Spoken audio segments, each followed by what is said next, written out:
এই কথা রাসূল সাল্লাল্লাহু আলাইহি ওয়াসাল্লাম বলে।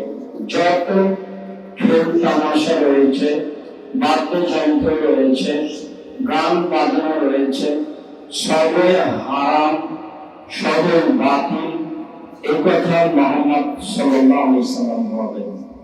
তিনি পাশে এই কথাও বলেন যে তবে রামিয়া হবে কলসি, তীর নিয়ে খেলা, তীর প্রশিক্ষণ, সময় শত্রুদের সাথে যুদ্ধবিগ্ন লড়াই করতে হবে। এই জন্য সেই দিনে শত্রুদের মোকাবেলা করার সবচেয়ে বড় মাধ্যম ছিল তীর। মর্মে রাসূল সাল্লাল্লাহু আলাইহি ওয়াসাল্লাম বললেন, মানুষ তীর নিয়ে খেলাধুলা করতে পারে, প্রতিযোগিতায় নামতে পারে, দৌড় তাদিবহে ফারাসাহু, ঘোড়াকে প্রশিক্ষণ দিতে পারে, ঘোড়া নিয়ে খেলাতে পারে, ঘোড়ার পিঠে উঠে দীর্ঘ সময় থাকা এবং থাকতে পারা এবং প্রতিযোগিতা করা সব জায়েজ। এটা হলো শত্রু পক্ষের সাথে ঘোড়া ব্যবহার করার জন্য তা তিনি বৈধ বলে ঘোষণা দিলেন। তিন, স্ত্রীর সাথে খেলা, স্ত্রীর সাথে খেলা ও খেলা রাসূল সাল্লাল্লাহু আলাইহি ওয়াসাল্লাম অত্র বিবরণে এই অংশকে উল্লেখ করলেন। আয়েশা রাদিয়াল্লাহু তাআলা আনহা বলেন, সম্মানিত পৃথিবীর তিনি ভাই ও বোন, আপনারা একটু লক্ষ্য করুন, মসজিদে নববীতে হাবাসীর যোদ্ধারা তীর প্রশিক্ষণ নিত। আমি তাদের খেলা দেখতাম। আমি মুহাম্মদ সাল্লাল্লাহু আলাইহি ওয়াসাল্লামের পিছনে দাঁড়িয়ে কাঁধের উপর দিয়ে দীর্ঘ সময় ধরে তাদের খেলা দেখতাম। আমি কম বয়সের মেয়ে, খেলা দেখার প্রতি কত আগ্রহী হতে পারি। আমি যে দাঁড়িয়ে থাকতাম লম্বা সময় ধরে, তিনি একবারও আমাকে বলতেন না, হয়েছে আর কতক্ষণ থাকবা, খেলা দেখা হয়েছে কি, কি তোমার তৃপ্তি হয়নি, আরো দেখবা। এরকম কোন মন্তব্য মুহাম্মদ সাল্লাল্লাহু আলাইহি ওয়াসাল্লাম করেননি। বুখারী মুসলিম। সম্মানিত দিনী ভাই বোন, অত্র হাদিসের বিবরণটি আবার বোঝায় মসজিদে নববীতে যোদ্ধারা তীর প্রশিক্ষণ দিচ্ছিল। অত্র খেলাটি আয়েশা রাদিয়াল্লাহু তাআলা আনহা রাসূলের পিছন দিকে দাঁড়িয়ে কাঁধের উপর থেকে লক্ষ্য করছিলেন। তাতে তিনি বললেন, পৃথিবীর মানুষ, তোমরাই বুঝো, আমি কম বয়সের মেয়ে খেলা দেখতে কত আগ্রহী হতে পারি, আমি কত লম্বা সময় ধরে দেখতে পারি। আমি দেখতেই থেকেছি, আল্লাহ রাসূল দাঁড়িয়েই থেকেছেন। আমাকে একবার বিরক্ত হয়ে বললেন না, হয়েছে আরো দেখবা, কি হয়েছে আরো দেখবা, ক্লান্ত হওনি। এরকম কথা তুমি আমাকে বলেননি। স্ত্রীর সাথে ভালো আচরণ করতে হবে, খালি খেস্তে খেস্তে স্বভাব দেখাবেন না, গালি দিবেন না, নাম ধরে ডাকবেন, হালকা হালকা কাজে বলবেন, সাথে থাকবেন, শান্তি পাওয়া যাবে।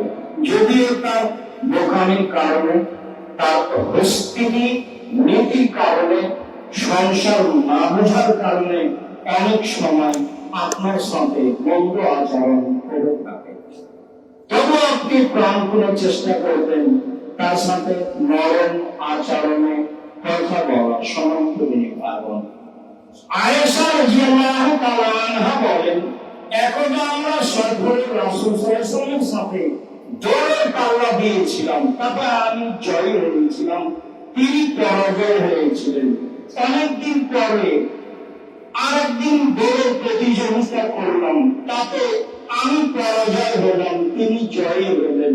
তখন আমাকে বলেন, আয়েশা, এইটা হলো সেইটা, তুমি ছিলে একদিন জয়ী, আমি বললাম একদিন জয়ী, সমান সমান, তাই না? বলছিলাম সম্মানিত দুই ভাই বোন, খেলাধুলা অত্র হাদিসে রাসূল সাল্লাল্লাহু আলাইহি সাল্লাম তিন ধরনের খেলা বৈধ বলে ঘোষণা দিলেন। তার এক ধরনের খেলা তীর নিয়ে খেলা, আর এক ধরনের খেলা ঘোড়া প্রশিক্ষণ, আর এক ধরনের পারিবারিক বিষয়ে সম্বন্ধ বিভাগ। আব্দুল্লাহ ইবনে দিনার রাদিয়াল্লাহু তাআলা আনহু বলেন, কিন্তু মা আব্দুল্লাহ ইবনে ওমর, আমি একদা আব্দুল্লাহ ইবনে ওমরের সাথে ছিলাম। মাররাতে ইমরাতিন তুগান্নি, তিনি একটা মহিলার পাশ দিয়ে গেলেন।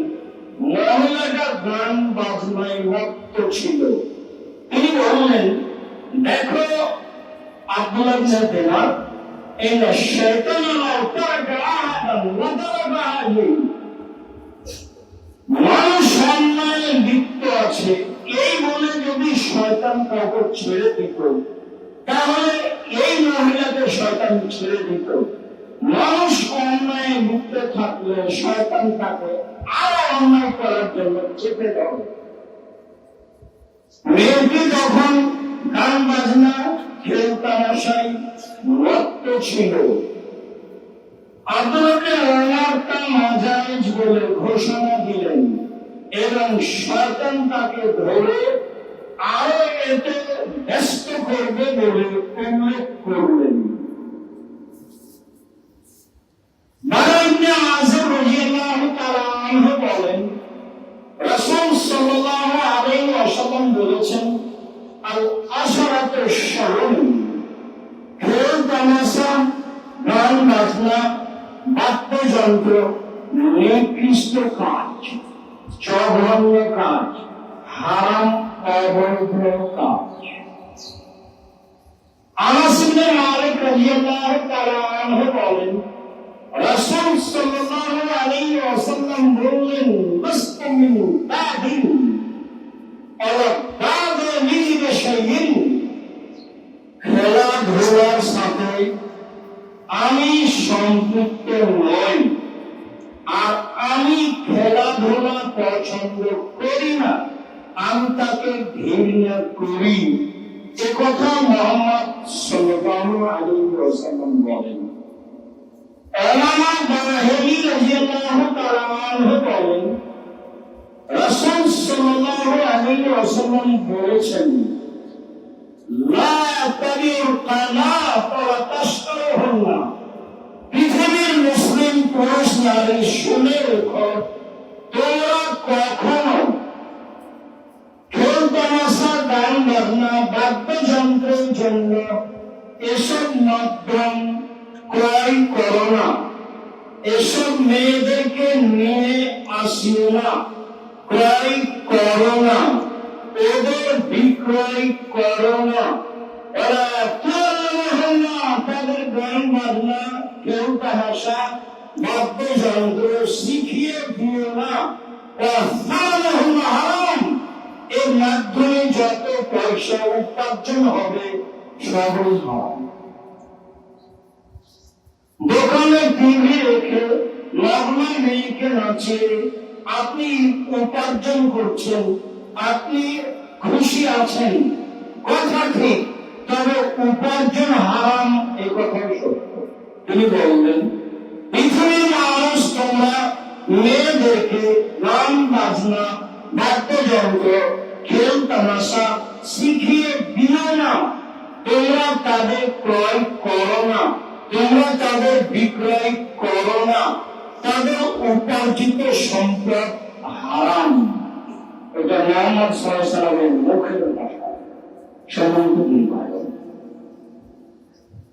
নাফে বলেন, কিন্তু মা আব্দুল্লাহ ইবনে ওমর সামিয়াম ইসমান, আমি নাফে আব্দুল্লাহ ইবনে ওমর রাদিয়াল্লাহু তাআলা আনহুর সাথে ছিলাম। হঠাৎ তিনি বাদ্যযন্ত্রের শব্দ শুনতে পেলেন। ফাওয়াজা ইসমাইলে কিউজমাইলে, শুনে তিনি তার দুই আঙ্গুল তার দুই কানে ঢোকালেন। ফালানি তারিকে, দুই কানে ঢুকিয়ে রাস্তা থেকে তিনি দূরে সরে গেলেন।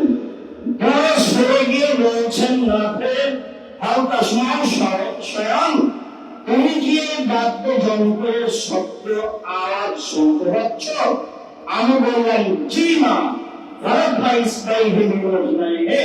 তখন তিনি তার দুই আঙ্গুল দুই কান থেকে সরিয়ে নিলেন। কি বললেন? দেখুন আপনি, আমি একদা মোহাম্মদ সাল্লাল্লাহু আলাইহি ওয়াসাল্লামের সাথে ছিলাম। তিনি এইভাবেই বাদ্যযন্ত্রের শব্দ শুনতে পেলেন। তিনি তার দুই হাতের দুই আঙ্গুল দুই কানের ভিতরে ঢোকালেন, ঢুকিয়ে রাস্তা থেকে দূরে সরে গেলেন। তিনি বললেন, আপনার তুমি কি গান বাজনা বাদ্যযন্ত্রের শব্দ শুনতে পাচ্ছ? আমি বললাম, জি না। তখন তিনি তার দুই আঙ্গুলকে তার দুই কান থেকে সরিয়ে নিলেন। সম্মানিত ভাই বোন, অত সেই হাদিস দ্বারা প্রমাণিত হয় যে গান বাজনা বাদ্যযন্ত্র খেল তামাশা হারাম। যদিও হেডমাস্টারের চলে না, তার হাই স্কুল শিক্ষা প্রতিষ্ঠান গান বাজনা বাদ্যযন্ত্র ছাড়া, যদিও এক শ্রেণীর পিতা মাতা তার ছেলে মেয়েকে গান বাজনা বাদ্যযন্ত্র গিটার হারমোনিয়াম সবকিছু শেখাবে বলে সে ব্যস্ত, যদিও এক শ্রেণীর পিতা পশুর মতো গরু ছাগলের মতো মেয়ে নাচে গান বলে আর বাবা চেয়ারে বসে দেখে খুশি হয়, মেয়ে কেমন নাচতে পারে গান বলতে পারে, সে নাকি পিতা। লম্বা সময় থেকে বলে আসছি, এমন পিতাকে যদি আমি পশু প্রাণীতে পরিণত করতে না পারি, তাহলে আমি আপনার জাতির সামনে কথা বলবো না। নতুন বলিনি, লম্বা সময় থেকে বলে আসছি। সম্মানিত দিদি ভাই বোন, গান বাজনা বাদ্যযন্ত্র খেল তামাশা হারাম। মালিক ইবনে আবু মুসা আশআরী বলেন, আবু মালিক আশআরী রাদিয়াল্লাহু তাআলা আনহু বলেন, রাসূল সাল্লাল্লাহু আলাইহি ওয়াসাল্লাম বলেছেন, ইয়াকুমু লিল-মাদি আকরাম ইস্তাহিরাল হিরা ওয়াল হারির ওয়াল খামর ওয়াল মাসি। আসলে আমার উম্মতে এমন মানুষ হবে যারা জেনাকে হালাল মনে করবে, যারা রেশমি কাপড় সিল্ক পোশাককে হালাল মনে করবে, যারা মদকে হালাল মনে করবে, যারা খেল তামাশা গান বাজনা বাদ্যযন্ত্রকে হারাম মনে করবে, হালাল মনে করবে। আসলে আমার উম্মত চলে আসছে যারা এইসব গান বাজনা খেল তামাশাকে হালাল মনে করবে। হাদিস বুখারী মুসলিম। অত বুখারী মুসলিমের হাদিস দ্বারা প্রমাণিত হয় যে গান বাজনা বাদ্যযন্ত্র খেল তামাশা কোনোভাবেই হারাম। মদ যেমন হারাম, জেনা যেমন হারাম। এই অর্থ হাদিসে আমার উম্মত জেনাকে হালাল মনে করবে, মদকে হালাল মনে করবে, গান বাজনাকে হালাল মনে করবে, একই শব্দ উল্লেখ করেছেন হাদিস বুখারী মুসলিম। আবু মালিক আশআরী রাদিয়াল্লাহু তাআলা আনহু বলেন, রাসূল সাল্লাল্লাহু আলাইহি ওয়াসাল্লাম বলেছেন, লা ইয়াশরাবান্না নাসু মিন উম্মতি ওয়া ইয়াশরাবুনা বিগাইরি ইসমিহা। আমার উম্মত মদ খাবে, নাম দিবে অন্য। যার অনেকদিন থেকে আপনি অবগত আছেন, আমি নিজে বলেছি, সেগুলো হচ্ছে ঠান্ডা পেপসি, আসি, কোকা-কোলা। যারা বলেছে এগুলো নয়, আমি তাদেরকে বলে আসছি, আপনি বলেন সেগুলি কোনগুলি। আপনি যদি বলেন তা হচ্ছে ইয়াবা, সবাই বলে তা মদ। তা হচ্ছে গাঁজা, সবাই বলে তা মদ। তা হচ্ছে হিরোইন, সবাই বলে তা মদ। এমন কিছু বোধ করেন যা মানুষের মদ বলে না, মানুষের খায় কাম করে, অথচ তা মদ। আল্লাহ নবী বলছেন, আমার উম্মত মদ খাবে, নাম দিয়ে অন্য। আমি আপনাকে এটাই উল্লেখ করেছি, আপনি আরো জোরালো তদন্ত চালান। কি বলেন? এই সময় নেতাদের সম্মান করা হবে গান বাজনা বাদ্যযন্ত্র দিয়ে, এই সময় নেতাদের সম্মান করা হবে গায়িকা দিয়ে। গায়িকারা মেয়েরা গান বাজনার মাধ্যমে নাচের মাধ্যমে নেতাদের সম্মান করবে, এ কথা মুহাম্মদ সাল্লাল্লাহু আলাইহি ওয়াসাল্লাম বলেন, হাদিস বুখারী মুসলিম। তারপর তিনি পরে বলেন আল্লাহু রাহমাতুল্লাহ, এদের উপরে ভূমিকম্প হবে, এরা মাটিতে ধসে যাবে। তিনি বলেন আল্লাহ ওদের করে দিবে সুর, আল্লাহ ওদের করে দিবেন বানর, আল্লাহ ওদের করে দিবেন শুকর, আল্লাহ ওদের করে দিবেন বানর, আল্লাহ ওদের করে দিবেন সুর, আল্লাহ ওদের করে দিবেন বানর। হাদিস বুখারী মুসলিম। সম্মানিত ভাই, আব্দুল্লাহ ইবনে আব্বাস রাদিয়াল্লাহু তাআলা আনহু বলেন, রাসূল সাল্লাল্লাহু আলাইহি সাল্লাম বলেছেন, লা ইউবাইয়াতান্না কওমান মিন উম্মতি আলা কামিন ওয়া শাবিন ওয়া বাতিন। আমার উম্মত খেল তামাশা, বাদ্যযন্ত্র, গায়িকা, মদ নিয়ে রাত কাটাবে। তারা সকালে হয়ে যাবে বানর, তারা সকালে হয়ে যাবে সুর। তারা সকাল করবে, তারা হয়ে যাবে সুর, তারা হয়ে যাবে বানর, তারা হয়ে যাবে শুকুর, তারা হয়ে যাবে বানর। আনাস রাদিয়াল্লাহু তাআলা আনহু বলেন, রাসূল সাল্লাল্লাহু আলাইহি সাল্লাম বলেছেন, এখন ফি হাযিহিল উম্মাহ খাসফুন ওয়া মাসখুন ওয়া কাসফুন। আমার এই উম্মতের উপরে সমস্যা নেমে আসবে, বিপদ নেমে আসবে। আমার এই উম্মতের আকার আকৃতি পরিবর্তন হয়ে যাবে। তারা সন্ধ্যায় থাকবে মানুষ, তারা সকালে হবে বানর সুর। তারা সন্ধ্যায় থাকবে মানুষ, সকালে হবে বানর শুকুর। তাদের উপরে সমস্যা নেমে আসবে। এই কারণে যে তারা গান বাজনা, বাদ্যযন্ত্র, খেল তামাশায় মত্ত থাকবে। এই কারণে সর্বক্ষণরা তারা নেশাদার দ্রব্য পান করবে। এ কারণে যে তাদের মেয়েরা নাচবে।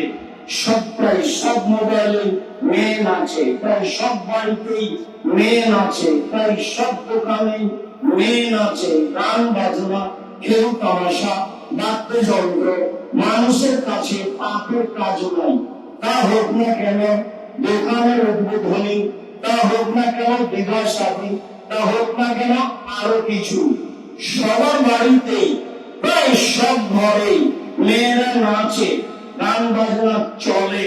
আল্লাহর নবী বলেন, এদের উপরে ভূমিকম্প হবে, এদের উপরে বিপদ নেমে আসবে। এরা হয়ে যাবে সুর, এরা হয়ে যাবে বানর, এরা হয়ে যাবে সুর, এরা হয়ে যাবে বানর। সম্মানিত ভাই বোন, কেন আল্লাহর নবী বললেন যে ওরা শুকর হবে, বানর হবে? কেন তিনি বললেন না এরা হয়ে যাবে কুকুর শ্রীগাল, তারা হয়ে যাবে সাপ ব্যাং? এরকম কিছু বললেন না কেন? কেন তিনি বললেন বানর? কেন তিনি বললেন শুকুর? রহস্য। বিজ্ঞানগণ মনে করেন পৃথিবীতে একটা প্রাণী আছে যার অনুভূতি বলে কোন জিনিস নাই, কোন অনুভূতি নেই। সেই প্রাণীটা হচ্ছে শুকুর। গরুর অনুভূতি আছে। যেখানে গরুর গোবর আছে, ঘাস উঁচু হয়েছে, সে ঘাস গরু খায় না। যেখানে গরুর জবে হয়েছে বা তার ভরি কিছু পড়ে আছে, সেখানে গরু যায় না। আপনি টেনে নিয়ে যেতে পারেন না, তার মানে তার অনুভূতি কাজ করে। পৃথিবীতে একটা প্রাণী আছে শুকুর, যার অনুভূতি বলে কোন জিনিস নাই। যেদিন মানুষ মুসলমান হয়ে যাবে অনুভূতিহীন, এর যখন কোন অনুভূতি থাকবে না, তখন তারা হয়ে যাবে সুর, হয়ে যাবে বানর। সমান ভাই বোন, পতাকা ব্রাজিলের আপনার ঘরের উপরে কেন? তখন আপনি সত্যি কি মানুষ? ওকে, আপনি কি তাকে চেনেন? আপনার ছেলের গায়ে জার্সি, তখনও কি আপনি শিক্ষিত মানুষ? আমি ভুল বুঝিনি, আপনি বুঝেছেন, আপনার স্ত্রী বুঝেছে, আপনার ছেলের মন বুঝেছে। আমার আপনার জাতি বুঝেছে, আমি আপনার জাতি আপনাকে শিক্ষিত নতুন মনে করি। আজও না, আপনার জীবন পশু প্রাণীর মতো বুঝে বুঝে না, অন্তর আছে বুঝে না, দেখে দেখে না, চক্ষু আছে দেখে না, শুনে শুনে না, কান আছে শুনে না, ওইকে কারণ তারা পশু প্রাণীর মতো, তারা গরু ছাড়ার মতো, তারা কুকুর শ্রীগার মতো ভাবে, তার চেয়ে খারাপ। এটা আল্লাহ বলেন, আপনাকে যদি আমি কুকুর শ্রীগার মতো প্রমাণ করতে না পারি, আমি আব্দুল রাজ্জাক বিন ইউসুফ আনন্দবাজারের মসজিদ থেকে নেমে যাবো, জীবনীকে ফুটে দেবো না। আমি আপনার কাছে বিক্রি হয়ে আসি, আপনি মনে রাখবেন। আমার জীবনের 90 সাল থেকে এখন পর্যন্ত একটা বাক্য আপনাকে হিসাব করে বলতে হবে, এইরকম কোন পরিবেশ আল্লাহ আমার সামনে নিয়ে আসেন। সম্মানিত দিন ভাই বোন, এরা কি সত্যি মানুষ? তারা কেন হয়ে যাবে মানব? মনে রাখা ভালো হবে, একটাই প্রাণী যারা অনুকরণ করতে পারে, মানুষের অনুকরণ করতে পারে বানর। আমার রাজশাহী চাঁপাইনবাবগঞ্জের মানুষ বানর খেলা দেখা করছে, সে আসতো, বলতো চাউল নিয়ে আসো, চাউল নিয়ে আসতাম, তখন বানর খেলা দেখাতো, বলতো এই বানর নতুন বউ কেমন হাঁটে দেবে, কিভাবে তখন দেখাবে ধুমটা লাগিয়ে হাঁটছে। মানে বানর মানুষের অনুকরণ করতে পারে। যেদিন মুসলমান ইহুদি খ্রিস্টানের অনুকরণ করবে, সেদিন মানুষ সন্ধ্যে থাকবে মানুষ, সকালে হবে বানর, সকালে হবে শুকুর। এই কথা মুহাম্মদ সাল্লাল্লাহু আলাইহি ওয়াসাল্লাম বললেন। যেদিন মুসলমানদেরকে ভালো লাগবে ইহুদি খ্রিস্টানের কৃষ্টি কালচার, নিয়ম নীতি, অভ্যাস, আদব, সেদিন মানুষ সন্ধ্যায় থাকবে মানুষ, সকালে হবে সুর বানর। এই কথা মুহাম্মদ সাল্লাল্লাহু আলাইহি ওয়াসাল্লাম বললেন। সম্মানিত দিন ভাই বোন, বিবেচনা করে জীবন কাটাই ভালো হবে। আল্লাহ তুমি তৌফিক দান করো, আল্লাহুম্মা আমিন। আল্লাহুম্মা সাল্লি আলাইহি ওয়া বারিক।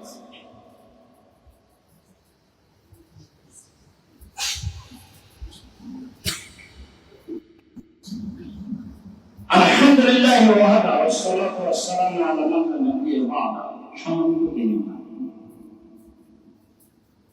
আবু সাঈদ খুদরি রাদিয়াল্লাহু তাআলা আনহু বলেন, রাসূল সাল্লাল্লাহু আলাইহি সাল্লাম বলেছেন, মান মাউতাল মাদশিন রাসূলুল্লাহ সাল্লাল্লাহু আলাইহি ওয়াসাল্লাম, যে ব্যক্তি চৌসার, ছক্কা, লুডু, দাবা, পাঞ্জা, পাসা, রঙ্গো, তাস, গেমস, ফ্রি ফায়ার, পাবজি, এই ধরনের পৃথিবীতে যত খেলা জন্ম নিয়েছে আরো যত নেবে, এটা যদি অংশগ্রহণ করে, তাহলে সে আল্লাহ এবং তার রাসূলের নাফরমানি করবে।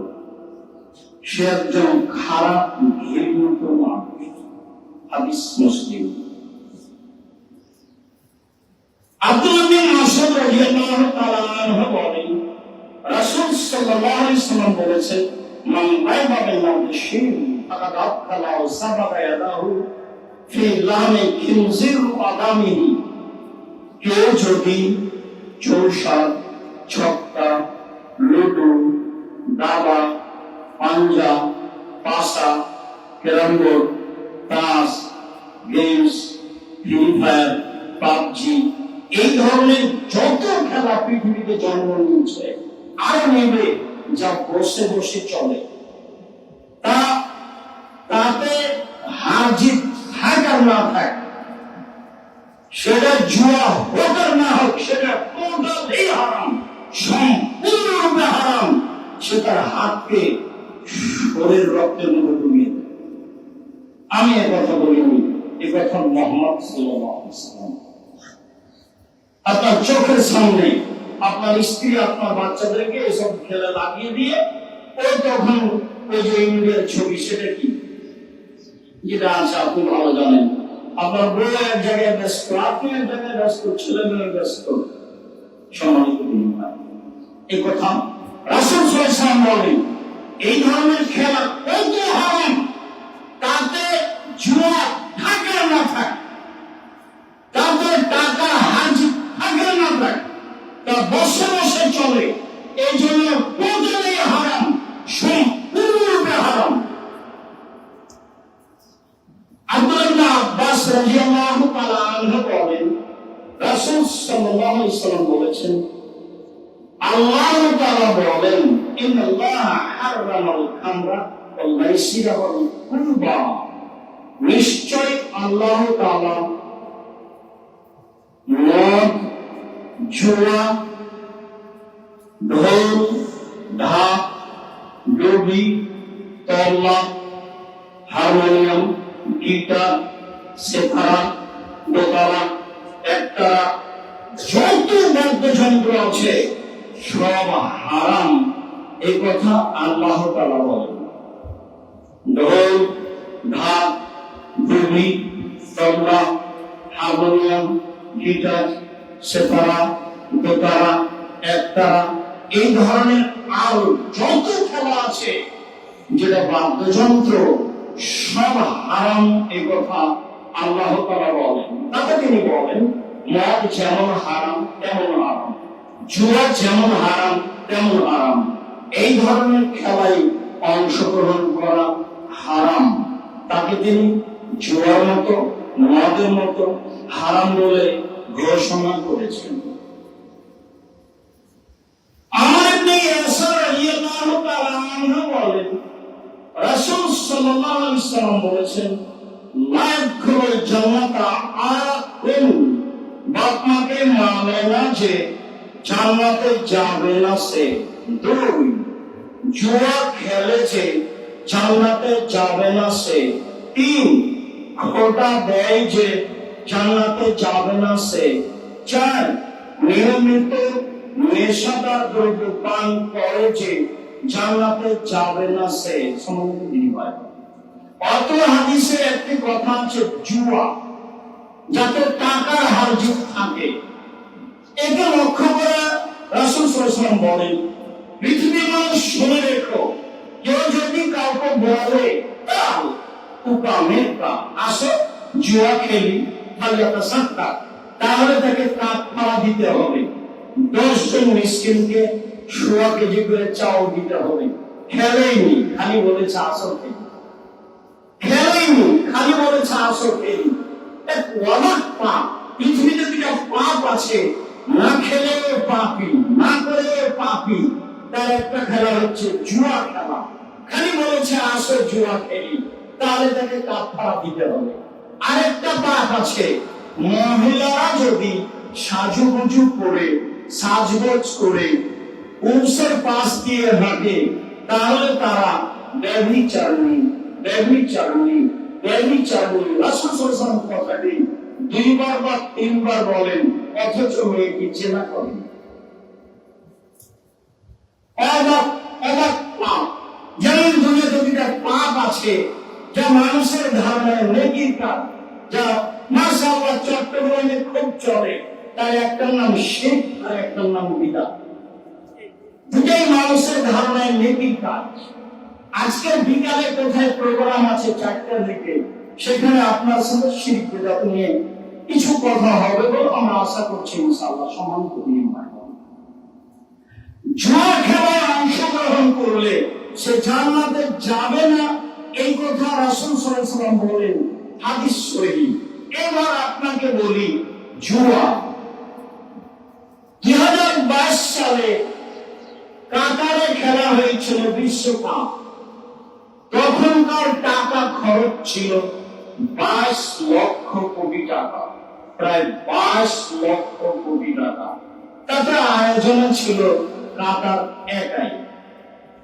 2026-এ যেটা আপনি দেখলেন, তাতে আয়োজনে ছিল আমেরিকা, আয়োজনে ছিল কানাডা, আয়োজনে ছিল মেক্সিকো।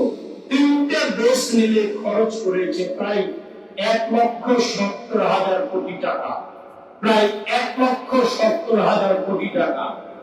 বিজাতীয় যারা দিন ধর্ম মানে না, তারা অত্র খেলার আয়োজনে 1,70,000 কোটি টাকা খরচ করলো বলে বিজ্ঞানগণ দেখেন ও বলেন। আর একটা মুসলিম দেশ 2022 সালে অত্র আয়োজনে 22 লক্ষ কোটি টাকা খরচ করেছিল। যত কিয়ামতের লক্ষণ আছে সব মূলত আরব ভূখণ্ডে মুসলমানদের মধ্যে দেখা দিবে, যা রাসূল সাল্লাল্লাহু আলাইহি ওয়াসাল্লাম বলেছেন। সম্মানিত মুমিন ভাইরা, তারপরেও কি এটা জুয়া নয়? এত টাকার হার জিত তবুও এটা জুয়া নয়? এরপরে দুই পক্ষপাতিত্ব। আপনি আর আপনার আর এক ভাই, আপনার বাড়িতে আছে ব্রাজিলের পতাকা, আরেকজনের বাড়িতে আছে আর্জেন্টিনার পতাকা, তখন আপনি মুসলমান?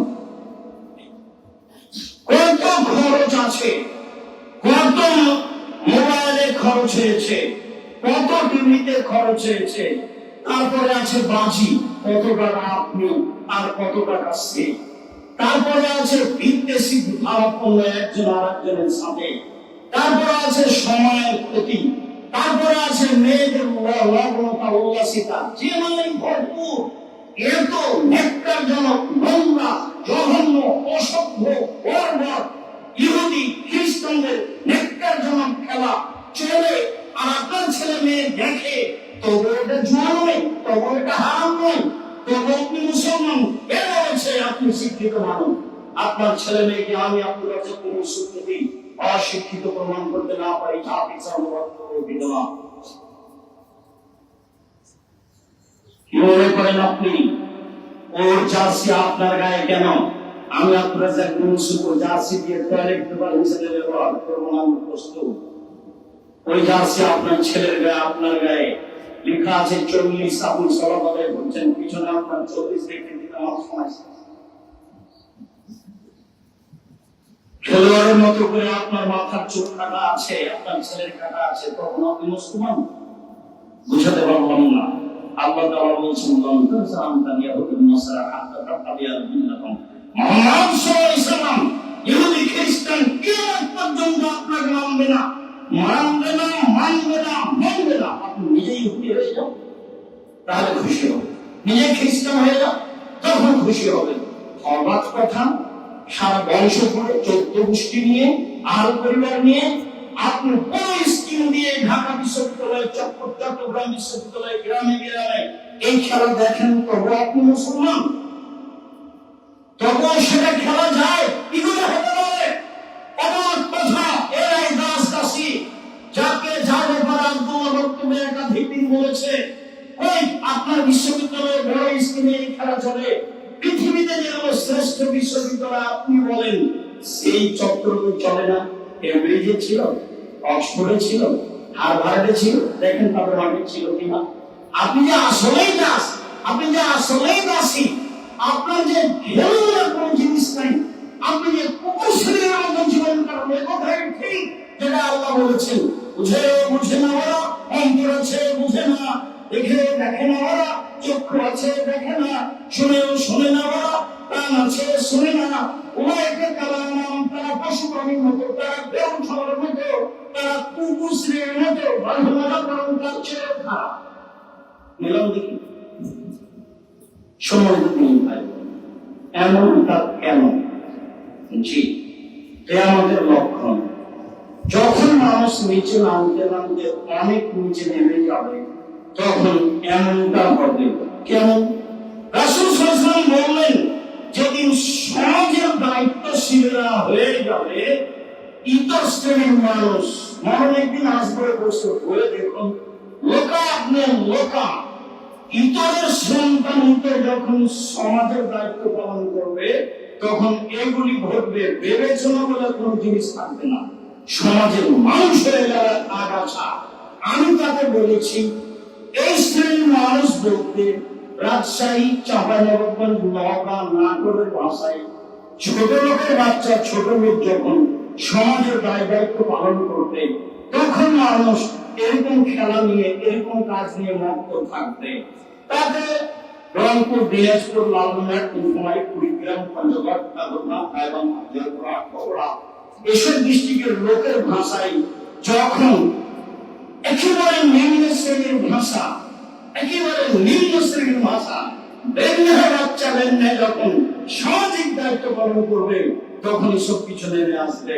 চট্টগ্রামের জানা নাই, ঢাকা জানা আছে কিন্তু বলতে পারলাম না। অনেকের পোলা উন্মুখ, মানে ভাষাটা আমি এখানে বলতে পারছি না। অনেকের পোলা উন্মুখ যখন এমন কিছু করবে, মানুষের বলা যায় অমুক চট্টগ্রাম আমি জানি না, যেটা সবচেয়ে নিকৃষ্ট জঘন্য ভাষা, একজন বলে আরেকজনের গা জ্বলে যায়। এরকম মানুষ যখন সমাজের দায়িত্ব পালন করবে, তখন এরা খেলাধুলা দেখবে। রাসূল সাল্লাল্লাহু আলাইহি ওয়াসাল্লাম বলেন, পৃথিবীর মানুষ আমি চলে যাচ্ছি, হাদিস থাকছে, ইসলাম মানে যত ইহুদি খ্রিস্টানের কৃষ্টি কালচার নিয়ম নীতি সব আমি আমার পায়ের নিচে রেখে দিলাম। যারা তাদের সাদৃশ্য অবলম্বন করবে, পোশাকে মাথার চুলে চলাফেরাই, তারা বিচারের মাঠে তাদের সাথে থাকবে। তোমরা ইহুদি খ্রিস্টানের বিরোধিতা করো, এই কথা মুহাম্মদ সাল্লাল্লাহু আলাইহি ওয়াসাল্লাম বললেন। আলোচনার শেষে চলে আসি, কেমন এমন, এবার মূল কথায় ফিরে যায়, কেমন এমন।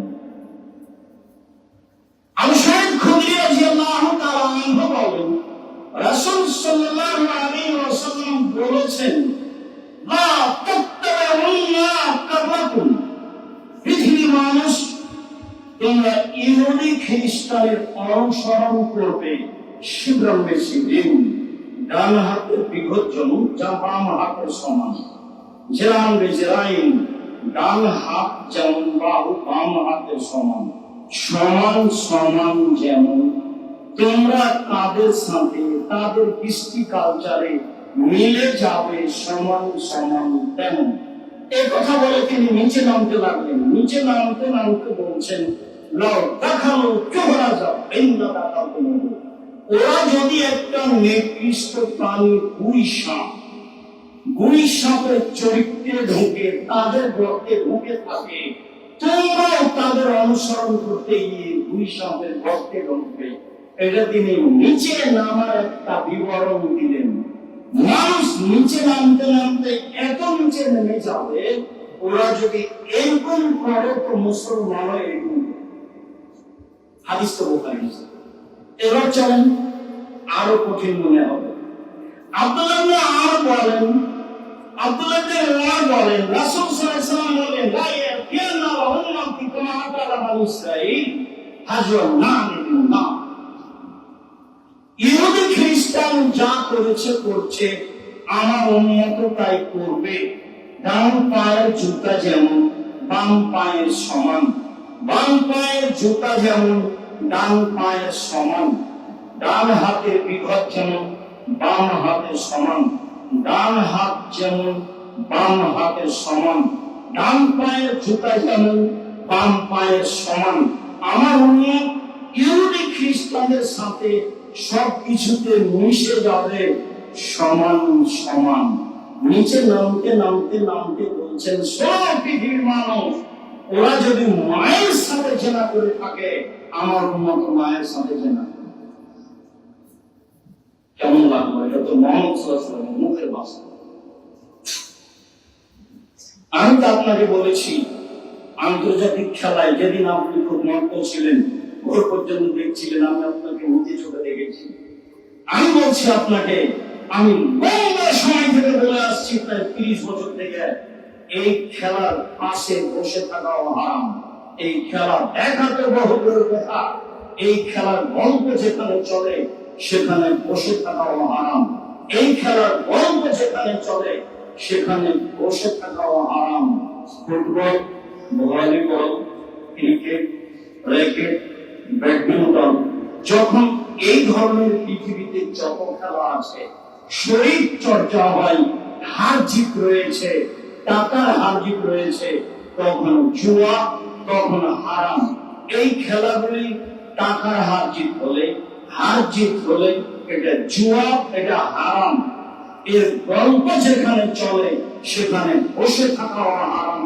আল্লাহ তাআলা বলেন, তাআলামু আলাল বিররি ওয়াত তাকওয়া ওয়া তাআলামু আলাল ইসমি ওয়াল উদওয়ান। পৃথিবীর মানুষ, তোমরা পাপের কাজে সহযোগিতা করো না, নেকির কাজে সহযোগিতা পরস্পরে করো। এই যে গল্প চলছে, এখানে আপনি বসে আছেন, এটা হারাম না?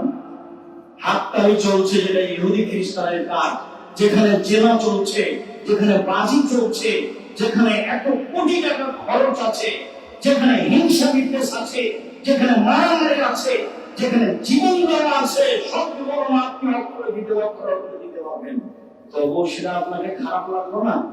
এই খেলা যেখানে, এই খেলার গল্প যেখানে চলে, সেখানে বসে থাকাও আরাম। সম্মানিত দিদি ভাই বোন, এমন খেলা যদি শরীর চর্চার জন্য হয়, যেখানে হার জিত নেই, যেখানে জুয়া নেই, তখন মনের আনন্দের জন্য, উদ্যমের জন্য ছেলেরা তাদের গ্রামের মাথায় পাড়ায় স্কুলে খেলতে পারে, যাতে শরীর চর্চা থাকবে, ভাবমূল্য থাকবে। যদি তা হার জিত হয়, তা যদি টাকা হার জিত হয়, তাহলে সবচেয়ে খারাপ, জঘন্য। আর এইটা খেলা কেমন, সেটা আপনাকে মনে হয় আর বলা লাগে না। আপনি যত জানেন, আমি আব্দুর রাজ্জাক সাহেব তত জানি না। আপনি আমার চেয়ে বেশি জানেন, কেননা আমি এর সঙ্গে জড়িত নই। আমি যেটুকু বলছি সেটুকু শুনে বলছি, আমি আসলে দেখিনি। আমি আপনাকে ছুটাছুটি করতে দেখেছি, আর হাততালি আপনার শুনেছি, এটুকু আমি জানি। সম্মান গান বাজনা, খেল তামাশা, বাদ্যযন্ত্র, হার জিত সব হারাম, সব জুয়া, যা রাসূল সাল্লাল্লাহু আলাইহি ওয়াসাল্লাম বলেছেন। রাসূল সাল্লাল্লাহু আলাইহি ওয়াসাল্লাম বলেছেন, এমন একটা সময় চলে আসবে, সত্যবাদীকে মিথ্যাবাদী বলা হবে, মিথ্যাবাদীকে সত্যবাদী বলা হবে, আত্মসাৎকারীকে আমানতদার বলা হবে, আমানতদারকে আত্মসাৎকারী বলা হবে। নিম্ন শ্রেণীর মানুষেরা সমাজে কথা বলবে। সেই দিন, এই দিন এসেছে বিবেচনা করে বেঁচে থাকার জন্য। আমি আপনার দিনী ভাই হিসাবে আন্তরিকভাবে অনুরোধ জানাচ্ছি যে, না বুঝে পাপ না মনে করে এই খেলায় অংশগ্রহণ করবেন, এটা আমি চাইনি। আপনি নিজেকে, আপনার পরিবারকে হেফাজত করার জন্য প্রাণপণ চেষ্টা করুন। সম্মানিত দিনী ভাই, আজকের জন্য অত বিবরণে যা আমি বলেছি তা বলার পরে আরো বলছি যে, সময়ের গতিতে আমরা চট্টগ্রামে জামিয়া সালাফিয়া গড়ব ইনশাআল্লাহ। সেই সুবাদে আজকে এসেছি, সেই বৈঠকে কথা হবে ইনশাআল্লাহ। জামিয়া সালাফিয়া হবে আপনাদের সবচেয়ে কেন্দ্রীয় স্থান, যেখানে আপনারা ফতোয়া, আকীদাগত, আদর্শগত অবগত হবেন। ঢাকায় প্রায় 100 বিঘার উপরে জামিয়া সালাফিয়া গড়ে উঠে, দিনাজপুরে প্রায় 20 বিঘা জমির উপরে জামিয়া সালাফিয়া গড়ে উঠে, রাজশাহীতে প্রায় 50 বিঘা জমির উপরে জামিয়া সালাফিয়া গড়ে উঠে। জামিয়া সালাফিয়া প্রায় 5000-এর বেশি ছেলেমেয়ে পড়াশোনা করে, প্রায় 300-র অধিক শিক্ষক শিক্ষিকা অবস্থান করেন, যাদের প্রায় 50 লক্ষ টাকার বেশি বেতন লাগে। জামিয়া সালাফিয়ার অধীনে 700-র বেশি মক্তব চলে।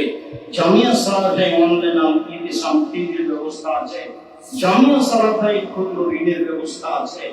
জামিয়া সালাফিয়ায় আপনার আল-ইতিসাম পত্রিকা আছে। জামিয়া সালাফিয়ায় বহু ইয়াতীম লালন পালনের ব্যবস্থা আছে।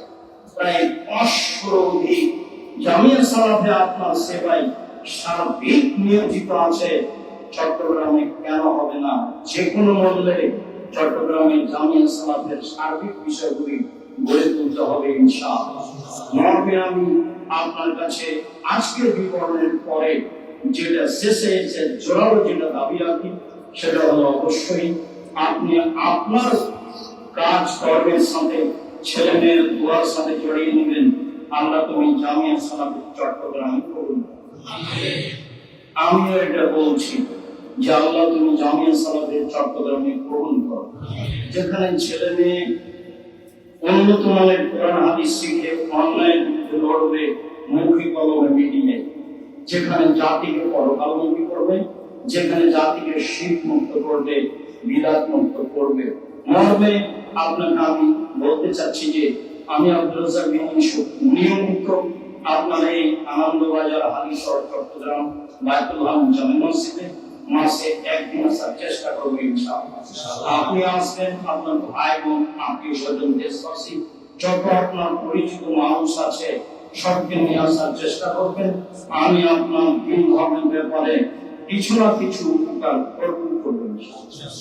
আমি আপনার উপকারের জন্য, পরকালমুখী করার জন্য, জাহান্নাম থেকে মুক্তি পাওয়ার জন্য, জান্নাত পাওয়ার আশায় শিরক বেদাত জীবন কাটানোর জন্য এক পায়ে দাঁড়িয়ে আছি। যে কোনো মূল্যে আমি জীবন বাজি রেখে আপনার চেষ্টা করি। আপনাকে আমি অনুরোধ জানাচ্ছি, বড় আসলো না ছোট আসলো না এ বিবেচনা করবেন না। আপনি সপরিবারের ভাই বোন আত্মীয় স্বজন নিয়ে এই দিনে আসার চেষ্টা করবেন, আরো 5 জনকে বলার চেষ্টা করবেন। দেখবেন একদিন অনেক বড় ব্যবস্থাপনা গড়ে উঠেছে, যা আমাদের কাজ করাকে সহজ করে দেবে ইনশাআল্লাহ। আমি বলছি, আল্লাহ আমাদের যারা মারা গেছে তুমি তাদের কবরের শাস্তি মাফ করো। আমরা যারা অসুস্থ বাড়িতে হাসপাতালে আছি তুমি তাদের সেবা আরো প্রদান করো। তুমি আমাদের এই জামিয়া সালাতে কবুল করো। তুমি আমাদের ছেলে মেয়েকে এই ধরনের ন্যাক্কারজনক নোংরা জঘন্য বর্বর খেলাধুলা হতে, বিজাতিদের অনুসরণ করা হতে হেফাজতে রাখো। তুমি আমাদের ছেলে মেয়েকে ভালো মানের শিক্ষা দিয়ে তাদেরকে পরকালমুখী করার সুযোগ করে দাও। তুমি আমাদের জীবন শিখ মুক্ত করো, তুমি আমাদের জীবন বিদাত মুক্ত করো, তুমি আমাদের জামিয়া সালাতে কবুল করো, তুমি আমাদের বাইতুল হারাম জামে মসজিদ আনন্দবাজার আলী শহর চট্টগ্রামকে কবুল করো, তুমি আমাদের এই শিক্ষা প্রতিষ্ঠান কবুল করো। জুমার খুতবা শেষে তোমার দরবারে জড়ো দাবি দেওয়া দোয়া রেখে আজকের জুমার খুতবা এখানেই শেষ করলাম। আল্লাহুম্মা সাল্লি আলাইহি ওয়া সাল্লাম।